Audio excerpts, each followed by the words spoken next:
ഇന്ന് സംഭവിച്ചതിലേക്ക് വിശദമായി MD-യുടെ ഇന്നലത്തെ വിമർശനം തന്നെയാണ് ഇന്നും രാഷ്ട്രീയ കേരളത്തിലെ പ്രധാന ചർച്ചാ വിഷയം. MD-യുടെ വാക്കിൽ പൊള്ളിയതാർക്ക്?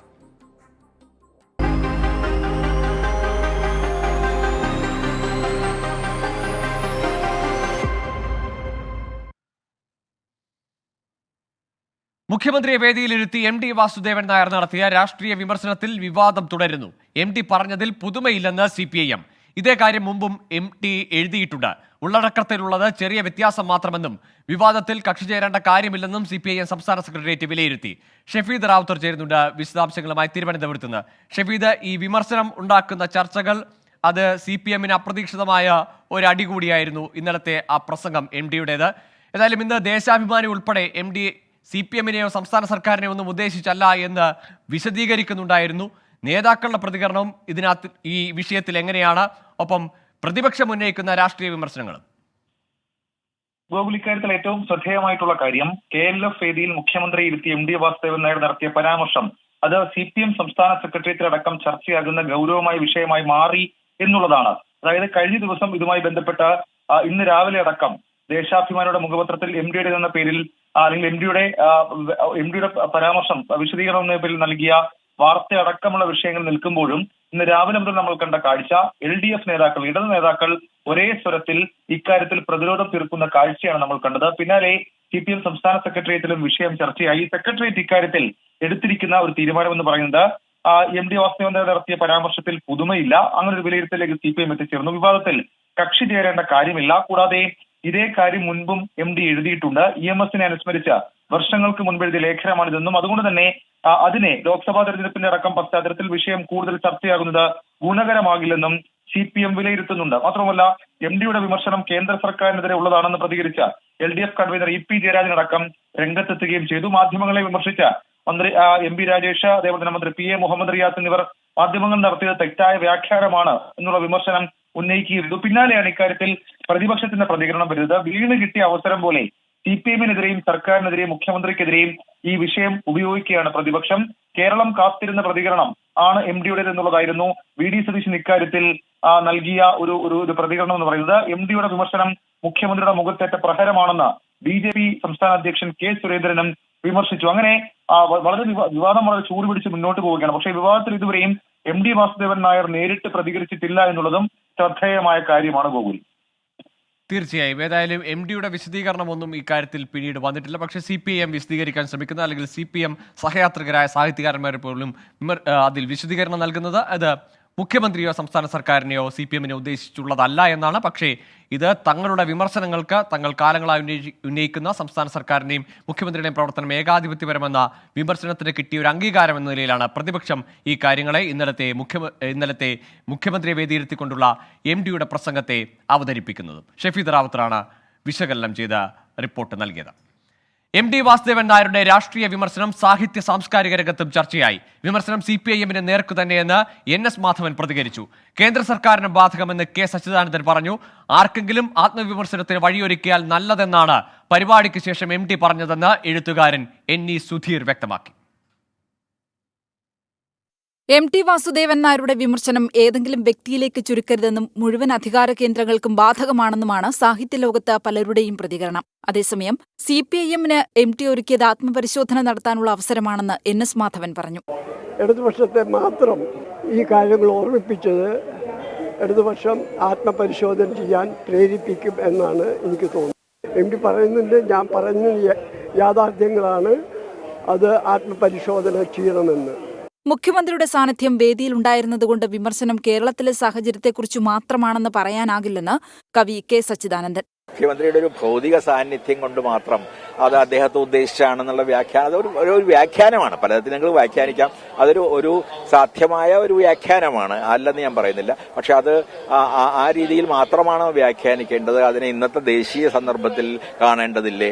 വ്യക്തിപൂജ മോശമാണെന്ന കാര്യം ശിശുക്കൾക്ക് പോലും അറിയാമെന്ന് സക്കറിയ. പ്രസംഗം ജനപ്രതിനിധികൾ സ്വയം വിലയിരുത്തണമെന്ന ആഹ്വാനമാണെന്ന് സാറ ജോസഫ്. അതല്ലെന്ന് ശിശുക്കൾക്ക് പോലും അറിഞ്ഞുകൂടെ? കേരളത്തിൽ ജീവിച്ചിരിക്കുന്ന ഏത് പൗരനും ആരെയും എന്തിനേയും വിമർശിക്കാനുള്ള അധികാരമുണ്ട്. MTയുടെ പ്രസംഗത്തെ പ്രത്യേകിച്ച് ഈ സന്ദർഭത്തിൽ സംസ്ഥാനങ്ങളും അതുപോലെ തന്നെ കേന്ദ്ര ഭരണകൂടവും എന്ത് രീതിയിലുള്ള അധികാര പ്രയോഗമാണോ നടത്തിക്കൊണ്ടിരിക്കുന്നത് ഈ സന്ദർഭത്തിൽ വളരെ ഗൗരവത്തോടുകൂടി ചർച്ച ചെയ്യേണ്ട ഒരു കാര്യമാണ്. MT പറഞ്ഞത് കേരളത്തെയും മുന്നിൽ കണ്ടുതന്നെയാണെന്ന് എഴുത്തുകാരൻ NE സുധീർ വ്യക്തമാക്കി. അദ്ദേഹം പറഞ്ഞതൊരു പ്രത്യേക രാഷ്ട്രീയ പ്രക്രിയയെക്കുറിച്ചാണ്. ആ പ്രക്രിയയോട് ചേർന്ന് നിൽക്കുന്നവർക്ക് അത് അവരവരെന്താണ് തോന്നുകയോ അല്ലെങ്കിൽ ജനങ്ങൾക്ക് ആ ഭരണാധികാരികളെയൊക്കെ നോക്കുമ്പോൾ അത് ഇത് MT ഇവർക്കെതിരെയാണല്ലോ പറഞ്ഞു തോന്നുന്നുണ്ടെങ്കിൽ അത് തീർച്ചയായും അവരെല്ലാം അന്വേഷിക്കേണ്ട ഒരു കാര്യമാണ്. MT ഇന്നും അധികാരത്തിന്റെ മുഖത്ത് ധീരമായി തുപ്പിക്കൊണ്ടിരിക്കുന്നുവെന്ന് നടൻ ഹരീഷ് പേരടിയും പല്ലുള്ള രാഷ്ട്രീയ വിമർശനമെന്ന മാർ ഗീവർഗീസ് കൂറിലോസും ഫേസ്ബുക്കിൽ കുറിച്ചു. 24 കോഴിക്കോട്. MT വാസുദേവൻ നായരുടെ വാക്കുകളെ പിണറായി വിരോധം തീർക്കാനുള്ള ആയുധമാക്കി ചില മാധ്യമങ്ങൾ മാറ്റിയെന്ന് എഴുത്തുകാരൻ അശോകൻ ചെരുവിൽ. മോദിയുടെ അധികാരത്തിന് എതിരായുള്ള വ്യാഖ്യാനങ്ങളെ വഴിതിരിച്ചുവിടാനുള്ള ശ്രമമാണ് നടക്കുന്നതെന്നും അശോകൻ ചെരുവിൽ കുറ്റപ്പെടുത്തി. ഇവിടെ പ്രശ്നമായത് മാധ്യമങ്ങളുടെ ഭാഗത്തു നിന്നും അതുപോലെ തന്നെ ചില മാധ്യമങ്ങളുടെ ഭാഗത്തു നിന്നും ചില തലപ്രേക്ഷികളുടെ ഭാഗത്തു നിന്നും ഇതിനെ അവർ നിരന്തരമായി ചെയ്തുകൊണ്ടിരിക്കുന്ന പിണറായി വിരോധത്തിൻ്റെയും പിണറായി ആക്രമിക്കാനുള്ള ഒരു അവരുടെ സ്ഥിരമായ പരിശ്രമങ്ങളുടെയും ഒരു ഉപകരണമാക്കിയിട്ട് നിന്ന് മാറ്റാൻ അവർ ശ്രമിച്ചു. ഒരിക്കൽ പോലും അത് വിജയിക്കാൻ പോകുന്ന കാര്യമില്ല. മോഡിയുടെ അധികാരത്തിനെതിരായിട്ടുള്ള ആക്രമണങ്ങൾ വഴിതിരിച്ചു വിട്ട് അതിന് തദ്ദേശീയ ഗവൺമെൻറ്റുകൾക്കും സംസ്ഥാന ഗവൺമെൻറ്റുകൾക്കും ഒക്കെ എതിരായിട്ടുള്ള ഒന്നാക്കി മോഡിയെ രക്ഷിക്കാനുള്ള ഒരു ശ്രമം ഇതിലൂടെ നടന്നിരിക്കുന്നുവെന്നാണ് എൻ്റെ ആരോപണം. ഞാൻ അതാണ് ഫേസ്ബുക്ക് പോസ്റ്റിലൂടെ ഞാൻ പറഞ്ഞൊരു കാര്യം. ഇന്ന് സംഭവിച്ചത് മറ്റു വാർത്തകളിലേക്ക് കടക്കുകയാണ്. തെളിവില്ലാതെ പോലീസ്.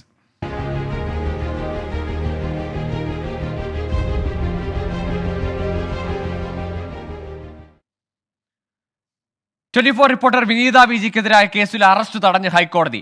മാധ്യമപ്രവർത്തകർക്കെതിരായ കേസ് ഏത് സാഹചര്യത്തിലാണെന്ന ചോദ്യം കോടതിയിൽ നിന്നുണ്ടായി. വിശദീകരണം നൽകാൻ സമയം വേണമെന്ന് സർക്കാർ അറിയിച്ചതോടെ കേസ് ഈ മാസം 22 മാറ്റി. ഹൈക്കോടതിയിലെ മുതിർന്ന അഭിഭാഷകനായ S രാജീവാണ് വിനീത വിജിക്കായി ഹാജരായത്. നവകേരള ബസ്സിന് നേരെയുണ്ടായ ഷൂവേർ പ്രതിഷേധം റിപ്പോർട്ട് ചെയ്തതിന്റെ പേരിലാണ് വിനീതയ്ക്കെതിരെ കേസെടുത്തത്. ജസ്റ്റിസ് ബെച്ചു കുര്യൻ തോമസിന്റെ സിംഗിൾ ബെഞ്ചാണ് കേസ് പരിഗണിച്ചത്. വിനീതയ്ക്കെതിരെ കേസെടുത്ത് 20 ദിവസം പിന്നിട്ടിട്ടും തെളിവുകൾ ഹാജരാക്കാൻ സാധിക്കാത്ത പോലീസ് നിലപാടറിയിക്കാൻ ഇന്ന് കൂടുതൽ സമയം ആവശ്യപ്പെട്ടു.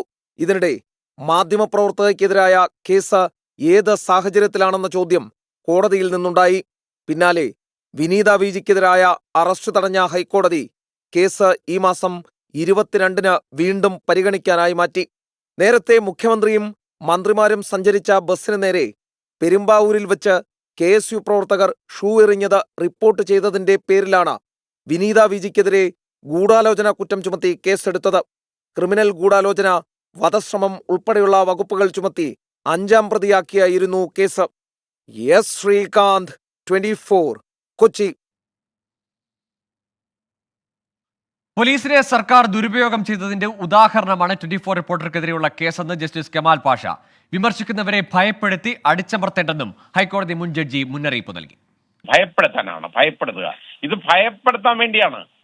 ആളുകളെ മടുപ്പിക്കും. പിന്നെ ഞങ്ങൾ എന്തിനാ ഇത് ഈ ശല്യത്തിന് വരുന്നത് എന്നുള്ള ഒരു തോന്നലും ആളുകളിൽ ഉണ്ടാകും. അതിനുവേണ്ടി തന്നെ മനഃപൂർവ്വം ചെയ്യുന്ന കാര്യമാണ്. ഈ പോലീസിനെ ഉള്ള ആ ദുരുപയോഗം എന്ന് പറയുന്നത് വളരെ വലുതാണ്.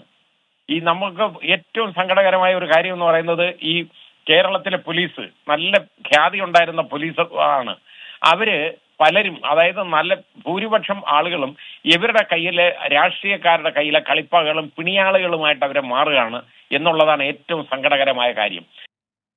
വിനീത വിജിക്കെതിരായ കേസിൽ സർക്കാർ തെറ്റ് തിരിച്ചറിഞ്ഞ് തിരുത്തണമെന്ന് KUWJ. മാധ്യമപ്രവർത്തകരെ പേടിപ്പിച്ച് പിന്തിരിപ്പിക്കാൻ ശ്രമിക്കേണ്ടെന്ന് KUWJ സംസ്ഥാന general secretary R Kiran Babu പറഞ്ഞു. ഇപ്പോൾ കോടതി തന്നെ പത്രപ്രവർത്തക യൂണിയനും പൊതുസമൂഹവും ഉന്നയിച്ച ആവശ്യം ശരിയായതാണ്. ഇങ്ങനെ ഒരു കേസെടുക്കുന്നത് തെറ്റായ നീക്കമാണ്, അല്ലെങ്കിൽ അത് നിയമവ്യവസ്ഥയെ വളച്ചൊടിക്കലാണ് എന്നുള്ളത് കോടതി തന്നെ വ്യക്തമാക്കിയിരിക്കുകയാണ്. ഇനിയെങ്കിലും സർക്കാർ ആ തെറ്റ് തിരിച്ചറിഞ്ഞുകൊണ്ട് അത് തിരുത്തുകയാണ് വേണ്ടത്. ജനാധിപത്യത്തെ അംഗീകരിക്കുന്ന ഒരു ഭരണകൂടത്തിന് യോജ്യമായ രീതിയല്ല അത്. ഏതോ ആരെയോ ഭയപ്പെടുന്നു അല്ലെങ്കിൽ അത്തരം വാർത്തകൾ വരുന്നതിനെ മാധ്യമപ്രവർത്തകരെ പിന്തിരിപ്പിക്കുക എന്നതിന്റെ ലക്ഷ്യത്തിന്റെ ഭാഗമാണ് ഇതെന്ന് മാത്രമേ നമുക്ക് കാണാൻ കഴിയൂ. സംസ്ഥാനത്ത് മാധ്യമ സ്വാതന്ത്ര്യം ചോദ്യം ചെയ്യപ്പെടുന്നുവെന്ന് പൊതുപ്രവർത്തകൻ CR നീലകണ്ഠൻ. UP ആയാലും കേരളത്തിലായാലും അധികാരിയെ ചോദ്യം ചെയ്താൽ ഒരുപോലെയെന്ന് CR നീലകണ്ഠൻ കുറ്റപ്പെടുത്തി. ഞങ്ങളിത് ഇവർക്കെതിരായി ഫാസിസ്റ്റ് ഭരണകൂടത്തിനെതിരായുള്ള ബദൽ നയങ്ങളാണ് നമ്മൾ കൊണ്ടുനടക്കുന്നത്. പക്ഷെ കേരളത്തിൽ ഈ ബദൽ നയങ്ങളൊന്നുമില്ല. അധികാരിയെ ചോദ്യം ചെയ്താൽ അത് കേരളമായാലും ഉത്തർപ്രദേശ് ആയാലും ഒരേ അവസ്ഥയാണ് എന്നാണ് ഇപ്പൊ നമ്മൾ മനസ്സിലാക്കുന്നത്. ഇത് റിപ്പോർട്ട് ചെയ്യുന്ന മാധ്യമ പ്രവർത്തകർക്കെതിരെ കേസെടുക്കുക എന്ന് പറഞ്ഞാൽ ചരിത്രത്തിൽ ആദ്യമായിട്ടായിരിക്കും അങ്ങനെ ഒരു സംഭവം ഉണ്ടാവുക. റിപ്പോർട്ട് ചെയ്താണ്. ഇതിപ്പോ ഷൂട്ടിംഗ് ദ മെസ്സഞ്ചർ നമ്മൾ പറയാറുണ്ട്. കാര്യം പറയുന്നവനെ അടിക്കുക. അപ്പൊ ഇവിടെ മാധ്യമ സ്വാതന്ത്ര്യം എന്നത് വളരെ വലിയ തോതിൽ ചോദ്യം ചെയ്യപ്പെടുന്നു എന്ന് തന്നെയാണ് നമ്മളിത് കാണേണ്ടത്. കൂടുതൽ വിവരങ്ങളുമായി അശ്വിൻ പാലാഴി ചേരുന്നുണ്ട് കൊച്ചിയിൽ നിന്ന്. അശ്വിൻ, വിനീതയ്ക്കെതിരെ കേസെടുത്തിട്ട് കുറേയേറെ ദിവസങ്ങളായി. ഇതുവരെയും ആ കേസുമായി ബന്ധപ്പെട്ട് തെളിവുകളൊന്നും ശേഖരിക്കാൻ അല്ലെങ്കിൽ ഹാജരാക്കുവാൻ പ്രോസിക്യൂഷൻ സാധിക്കുന്നില്ല എന്നാണോ? സൈബർ ഇടത്തിലൊക്കെ വിനീതയുടെ വ്യക്തിവിവരങ്ങൾ നമ്പർ ഉൾപ്പെടെ പ്രചരിപ്പിച്ചുകൊണ്ട് വലിയ സൈബർ ആക്രമണം നടന്നു. അപ്പം അവിടെ വലിയ ഘോരം തെളിവുകൾ നിരത്തുന്നതൊക്കെ നമ്മൾ കണ്ടതാണ്. പലരുടെയും കമന്റുകളിലൊക്കെ വലിയ തെളിവ് കണ്ടെത്തി അവതരിപ്പിക്കുന്ന തരത്തിലുള്ള പോസ്റ്റുകൾ നമ്മൾ കണ്ടതാണ്. പ്രോസിക്യൂഷന്റെ പക്കൽ ഇത്തരം ഈ ഗ്രൂപ്പ് ചാറ്റിന്റെയും ഗ്രൂപ്പ് കോളിന്റെയും ഒന്നും വിവരങ്ങളില്ലേ? ഈ സൈബർ ഇടത്തിലെ പോരിനപ്പുറത്തേക്ക് അത്തരത്തിലുള്ള ഒരു തെളിവും ഈ പറഞ്ഞ ആളുകളുടെ കയ്യിൽ ഉണ്ടായിരുന്നില്ല എന്നുള്ളതാണ് ഏറ്റവും പ്രധാനപ്പെട്ട കാര്യം. അതൊന്നും കോടതിക്ക് മുന്നിൽ മതിയായ രേഖകളായി മാറിയില്ല എന്നുള്ളതും വസ്തുതയാണ്. എന്തായാലും ആ തെളിവുകൾ എവിടെ എന്നുള്ളതാണ് കോടതി പ്രധാനമായും ചോദിച്ചത്. അതൊന്നും തന്നെ ഹാജരാക്കാൻ പ്രോസിക്യൂഷന് സാധിച്ചുമില്ല. കോടതിയുടെ ചോദ്യത്തിന് മുന്നിൽ പ്രോസിക്യൂഷന് സമയം തേടുക എന്നുള്ളതല്ലാതെ മറ്റൊരു വഴിയും ഉണ്ടായിരുന്നില്ല. കൃത്യമായി പറഞ്ഞാൽ കഴിഞ്ഞ 20 ദിവസങ്ങൾക്ക് മുൻപാണ് ഈ സംഭവം ഉണ്ടാകുന്നത്.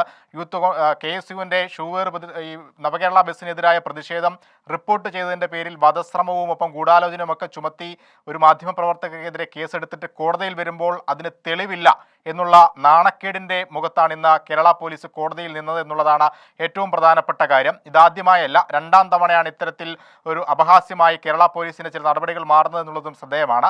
എന്തായാലും വരുന്ന 22-ാം തീയതി കേസ് വീണ്ടും പരിഗണനയ്ക്കെടുക്കുമ്പോൾ എന്തിൻ്റെ പേരിലാണ് ഒരു മാധ്യമപ്രവർത്തകർക്കെതിരെ കേസെടുത്തത്, അതിൻ്റെ തെളിവുകൾ എന്താണ് എന്നുള്ള കോടതിയുടെ ചോദ്യത്തിന് പ്രോസിക്യൂഷൻ മറുപടി പറയേണ്ടി വരും.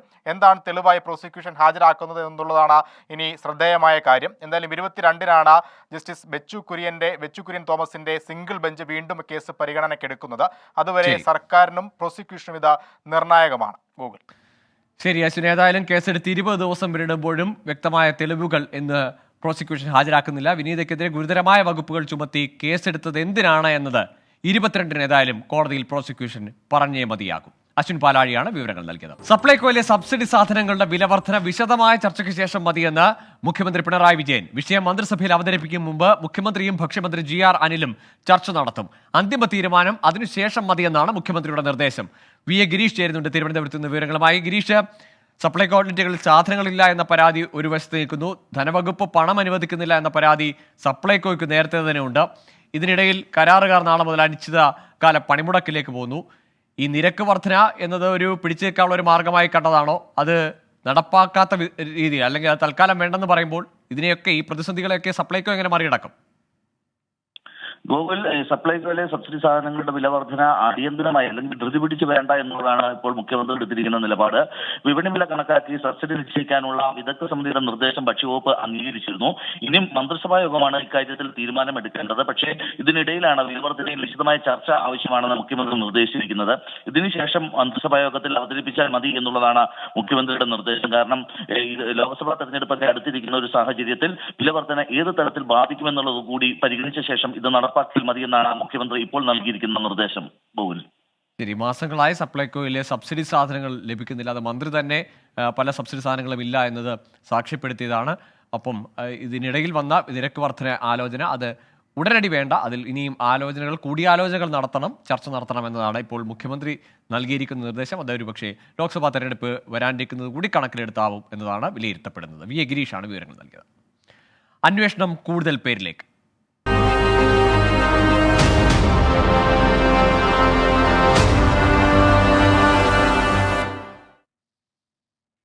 കൈവെട്ട് കേസിലെ മുഖ്യപ്രതി സവാദ് കണ്ണൂർ ജില്ലയിൽ മാത്രം ഒളിവിൽ കഴിഞ്ഞത് 8 വർഷം. വളപട്ടണം, ഇരിട്ടി, മട്ടന്നൂർ എന്നിവിടങ്ങളിൽ വാടക വീടുകൾ തരപ്പെടുത്താനും വിവാഹത്തിനും SDPI സഹായം ലഭിച്ചുവെന്ന് NIA. സവാദിനെ കുറിച്ച് കൂടുതൽ വിവരങ്ങൾ ശേഖരിക്കാൻ NIA സംഘം കാസർഗോഡെത്തി. തൊടുപുഴയിലെ അധ്യാപകൻ പ്രൊഫസർ TJ ജോസഫിന്റെ കൈവെട്ടിയ കേസിലെ 1-ാം പ്രതി സവാദിന് ഒളിത്താവളമൊരുക്കിയവർക്കായി വലപിരിച്ച് NIA. 13 വർഷത്തെ ഒളിവ് ജീവിതത്തിൽ 8 വർഷം സവാദ് കഴിഞ്ഞത് കണ്ണൂർ ജില്ലയിലെ വിവിധയിടങ്ങളിൽ. വളവട്ടണം മന്നയിൽ 5 വർഷം താമസിച്ചു. പിന്നീട് ഇരിട്ടി വിളക്കോടേക്കും തുടർന്ന് മട്ടന്നൂർ ബേരത്തേക്കും മാറി. മട്ടന്നൂരിലെ വാടക വീട്ടിൽ നിന്ന് താമസം മാറാനിരിക്കെയാണ് അറസ്റ്റ്. അതേസമയം സവാദിന്റെ ക്രിമിനൽ പശ്ചാത്തലം അറിയില്ലായിരുന്നുവെന്നാണ് ഭാര്യയുടെ പ്രതികരണം. ഇളയ കുട്ടിയുടെ ജനന സർട്ടിഫിക്കറ്റിൽ മാത്രമാണ് സവാദ് എന്ന പേര് കണ്ടത്. ഇവര് കസ്റ്റഡിയിൽ എടുക്കുന്നതിന് മുമ്പ് അറിയായിരുന്നോ? ഇല്ല, എനിക്കറിയില്ലായിരുന്നു. കസ്റ്റഡിയിൽ പേര് അങ്ങനെ ഉണ്ടെന്ന് ഒരു പ്രാവശ്യം സർട്ടിഫിക്കറ്റിൽ കണ്ടല്ലാണ്ട് എനിക്ക് വേറെ ഒന്നും കഥകളൊന്നും അറിയില്ല. സവാദിന്റെ ചുറ്റുപാട് അറിയില്ലായിരുന്നുവെന്ന ഭാര്യാപിതാവിന്റെ നിലപാട് അന്വേഷണ സംഘം വിശ്വാസത്തിലെടുത്തിട്ടില്ല. കൂടുതൽ വിവരങ്ങൾ ശേഖരിക്കാനും ബന്ധുക്കളിൽ നിന്ന് മൊഴിയെടുക്കാനും കൊച്ചിയിൽ നിന്നുള്ള NIA സംഘം കാസർഗോഡ് എത്തി. സവാദിനെ സഹായിച്ചവരെന്ന് സംശയിക്കുന്നവരെ ചോദ്യം ചെയ്യാനാണ് NIA നീക്കം. വിവിധ ബ്യൂറോകൾക്കൊപ്പം 24 കാസർഗോഡ്. കൂടുതൽ വിവരങ്ങളുമായി അരുൺ പൂപ്പറമ്പ് ചേരുന്നുണ്ട് കാസർഗോഡ് നിന്ന്. അരുൺ, ഈ സവാദിനെ ആദ്യമായി കാണുന്നത് കാസർഗോഡ് വെച്ചാണെന്നാണ് ഈ സവാദിന്റെ ഭാര്യാപിതാവ് ഇന്നലെ പറഞ്ഞത്. പക്ഷേ ഇയാളുടെ ക്രിമിനൽ പശ്ചാത്തലമൊന്നും അറിയില്ലായിരുന്നു. ഭാര്യാപിതാവും ഭാര്യയും ആവർത്തിക്കുന്നു എന്ന്. കാസർഗോഡ് കുറച്ചു കാലം മാത്രമേ താമസിച്ചിരുന്നു എന്നാണ് മനസ്സിലാക്കുന്നത്. പക്ഷേ അവിടെ നിന്നും അയാൾക്ക് കണ്ണൂരിൽ ഉൾപ്പെടെ തങ്ങാൻ സഹായം ലഭിച്ചു എന്ന തരത്തിലാണോ വിവരങ്ങൾ? ഏത് നിലയിലാണ് ഇപ്പോൾ NIA പരിശോധനയും അന്വേഷണവും നീങ്ങുന്നത്? ഗോകുൽ, അന്വേഷണ സംഘത്തിന് കാസർഗോഡും ചില കാര്യങ്ങളിൽ വ്യക്തത വരുത്തേണ്ടതുണ്ട്. അതാണ് കാസർഗോഡ് കേന്ദ്രീകരിച്ച് അന്വേഷണം പുരോഗമിക്കുന്നത്. നേരത്തെ ഈ ഭാര്യാപിതാവും അതോടൊപ്പം തന്നെ സവാദിന്റെ ഭാര്യയും പറഞ്ഞ കാര്യങ്ങൾ NIA പൂർണ്ണമായി വിശ്വാസത്തിലെടുത്തിട്ടില്ല എന്നതാണ് നമുക്ക് മനസ്സിലാക്കാൻ സാധിക്കുന്നത്. അവർ പറയുന്നതനുസരിച്ച് ഈ സവാദിന്റെ മറ്റ് പശ്ചാത്തലം, കേസിന്റെ കാര്യങ്ങളൊന്നും അറിയില്ല. ഈ സവാദ് എന്ന പേര് പോലും അറിഞ്ഞത് ഈ ഇളയ കുട്ടിയുടെ ഈ ജനന സർട്ടിഫിക്കറ്റിലാണ് കണ്ടതെന്ന് മാത്രമാണ് ഈ ഭാര്യ പറഞ്ഞിട്ടുള്ളത്. ഭാര്യാപിതാവും സമാനമായിട്ടുള്ള ഈ പശ്ചാത്തലം അറിയില്ല. ഈ കർണാടകയിലെ ഉള്ളാലിൽ വെച്ച് ഒരു പള്ളിയിൽ വെച്ചാണ് ഇത് പരിചയപ്പെട്ടത്, അങ്ങനെയാണ് വിവാഹം ചെയ്ത് നൽകിയത് എന്നുൾപ്പെടെയുള്ള കാര്യങ്ങളാണ് പറഞ്ഞത്. ഇത് പൂർണ്ണമായി വിശ്വാസത്തിലെടുത്തിട്ടില്ല. ഇവരെ വിശദമായി ചോദ്യം ചെയ്യും. അതോടൊപ്പം തന്നെ കാസർഗോഡ് മഞ്ചേശ്വരത്തെ പശ്ചാത്തലം കൂടി എന്തായാലും NIA അന്വേഷിക്കുന്നുണ്ട്. മഞ്ചേശ്വരത്ത് NIA സംഘം തുടരുന്നുണ്ട് എന്നതാണ് നമുക്കിപ്പോൾ ലഭ്യമാകുന്ന വിവരം. അതോടൊപ്പം അവിടെ എന്തെങ്കിലും സഹായം ഈ സവാദിന് ലഭിച്ചിട്ടുണ്ടോ എന്ന കാര്യം പരിശോധിക്കുന്നുണ്ട്. കാരണം പ്രത്യേകിച്ച് ഈ അതിർത്തി മേഖലയിൽ ഉള്ളാൽ, മഞ്ചേശ്വരം ഉൾപ്പെടെയുള്ള മേഖലകൾ ഈ പോപ്പുലർ ഫ്രണ്ട്, SDPI സംഘടനകൾക്ക് വലിയ സ്വാധീനമുള്ള മേഖലയാണ്. സവാദ് ഇവിടെ കൂടുതൽ കാലം താമസിച്ചിട്ടില്ല എന്ന് പറയുമ്പോൾ പോലും ഇവിടെ എന്തെങ്കിലും സഹായം ലഭിച്ചിട്ടുണ്ടോ എന്ന കാര്യത്തിൽ വ്യക്തത വരുത്താനാണ് അന്വേഷണ സംഘം ഇവിടെ തുടരുന്നത്. അത് ശരി അരുൺ, ഏതായാലും സവാദിന്റെ ഒളിവ് ജീവിതം അതിന് മറയൊരുക്കിയത് ആരെ എന്നതിൽ വിശദമായ അന്വേഷണം നടത്തുകയാണ് NIA. അത് കണ്ണൂരിൽ ഒപ്പം കാസർഗോഡും കേരളത്തിന്റെ അതിർത്തി കർണാടക അതിർത്തിയിലും വിശദമായ പരിശോധനകൾ, അന്വേഷണങ്ങൾ തുടരുകയാണ്. അരുൺ പൂപ്പറമ്പയാണ് വിവരങ്ങൾ പങ്കുവച്ചത്. മകരവിളക്കിനൊരുങ്ങി സന്നിധാനം.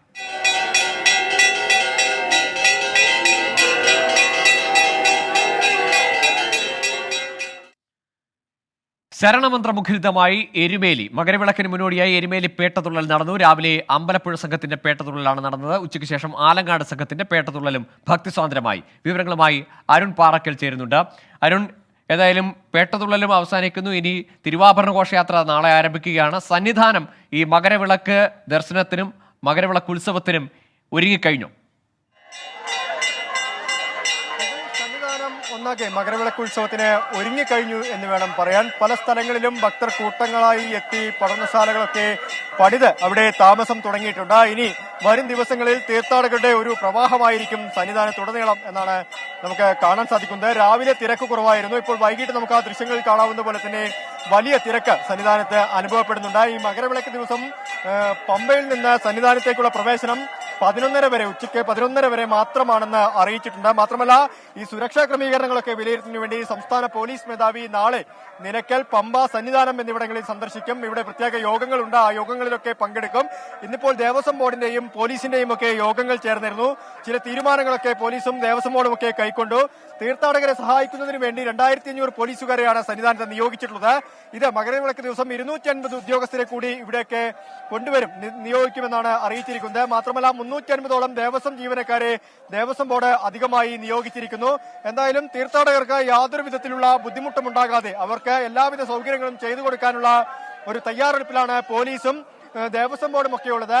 ഇവിടെ ടെന്റ് കെട്ടി താമസിക്കുന്ന തീർത്ഥാടകരെ ഒരു കാരണവശാലും തിരിച്ച് നിർബന്ധിച്ച് പറഞ്ഞയക്കാൻ പാടില്ല എന്നൊരു നിലപാടിലേക്ക് ദേവസ്വം ബോർഡ് എത്തിയിട്ടുണ്ട്. അതുകൊണ്ട് തന്നെ അവർക്ക് കൂടി താമസിക്കാനുള്ള ഒരു സൗകര്യം കൂടി ഏർപ്പെടുത്തുന്നുണ്ട്. ഇത് മാത്രമല്ല മകരവിളക്ക് ദിവസം 1.5 ലക്ഷം മുതൽ 2 ലക്ഷം വരെയുള്ള തീർത്ഥാടകരെ ഉൾക്കൊള്ളാനുള്ള അവർക്ക് വേണ്ട സൗകര്യങ്ങൾ, ദർശനത്തിന് വേണ്ട സൗകര്യങ്ങൾ ഏർപ്പെടുത്താനുള്ള ഒരു തയ്യാറെടുപ്പിലാണ് ദേവസ്വം ബോർഡുള്ളത്. എന്തായാലും നാളെ മുതൽ വലിയ രീതിയിലുള്ള തിരക്ക് സന്നിധാനത്തുണ്ടാകുമെന്നാണ് അറിയാൻ സാധിക്കുന്നത്. ഇന്ന് ഏകദേശം വൈകുന്നേരം വരെ 50,000-ലധികം ആളുകൾ ഇവിടേക്ക് എത്തിക്കഴിഞ്ഞിട്ടുണ്ട്. ഗോകുൽ. ശരി, അരുൺ പാറക്കലാണ് വിവരങ്ങൾ നൽകിയത്. ഏതായാലും ഇനിയുള്ള ദിവസങ്ങളിൽ അല്ലെങ്കിൽ കഴിഞ്ഞ കുറേ ദിവസങ്ങളായി സന്നിധാനത്തേക്ക് എത്തുന്ന ഭക്തർ അവിടെ പർണശാല കെട്ടി തങ്ങുകയാണ്. മകരവിളക്കിന്റെ പുണ്യദർശനം കാത്ത് അവിടെ കഴിയുന്ന നിരവധി ഭക്തരുണ്ട്. ഏതായാലും തിരക്ക് കണക്കിലെടുത്ത് വലിയ ക്രമീകരണങ്ങൾ അധികം ഉദ്യോഗസ്ഥരെ വിന്യസിച്ചുകൊണ്ട് പോലീസും ദേവസ്വം ബോർഡും ഒക്കെ തയ്യാറെടുപ്പുകൾ വിപുലമാക്കുകയാണ്. ഇതോടെ ഇന്ന് സംഭവിച്ചത് പൂർണ്ണമാകുകയാണ്.